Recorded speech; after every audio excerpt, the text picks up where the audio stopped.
and welcome to Join Our Town. I'm your host, Kenitra Wallace, and today we have with us Ms. Selena Swartzfager. She is the Executive Director for the Mississippi Council of Economic Education. Thank you, Ms. Swartzfager, for joining us today. Thanks so much for the invitation. I'm thrilled to be talking with you today. Well, we're happy to have you. Tell us a little bit about the council and how it got started. Okay. The Mississippi Council on Economic Education was created about 11 years ago. We are a nonprofit organization. We are affiliated with a national group called the Council for Economic Education, which is in New York. Prior to the creation of the council as it exists now, it was part of the Mississippi Economic Council. But at a point in time, they decided that we really needed to be a separate organization. Okay, so tell us how you became involved with this agency. Well, I am on my third career. So my first career was in business. My second career was teaching. I decided, I really have a passion for teaching.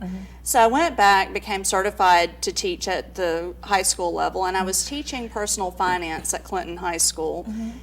I was active with the Mississippi Council as a teacher. And my predecessor was retiring. So she asked me one day, she said, "Selena, have you thought about applying for my job?" And I went, no, that's a lot of work. That's a big deal. 3.5 years later, here I am. Wow. So yeah. But I love it, because even though I'm not in the classroom with the students anymore, I have the opportunity to reach so many more kids through what we do. Tell us who you're reaching and how you're reaching the kids. Okay, our mission is to provide financial literacy, economic literacy, and entrepreneurship literacy to teachers, kindergarten through 12th grade teachers in Mississippi.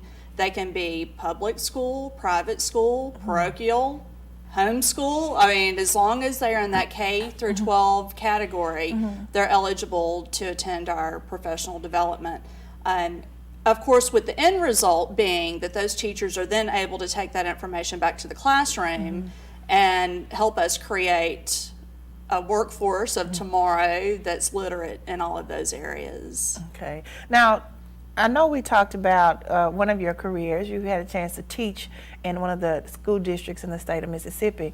Do you find that our school districts as a whole are missing this piece as it relates to personal finance or economics in the school system? Well, economics is a required course for high school graduation, starting with the class of 2012. Okay, so that's still kind of new, kind of a new development. So practically every child that graduates from high school in Mississippi will have had a semester of economics. So we're good there. Our teachers need to be literate in economics to teach it. So that's one of our missions, is to make sure that any teacher in the economics classroom is really good at what they do. Personal finance is an elective. So high schools are required to offer it, but students are not required to take it. So you have a cohort of students that are receiving a semester of financial literacy. Personal finance is what it's called. Now, I also will tell you that the offerings that we have are such that the teachers can incorporate economics and personal finance into whatever course they're teaching. One of our strong partners is the Mississippi Department of Education. So we work with them really on a daily basis. And there is a class called ICT2, which is a middle school class.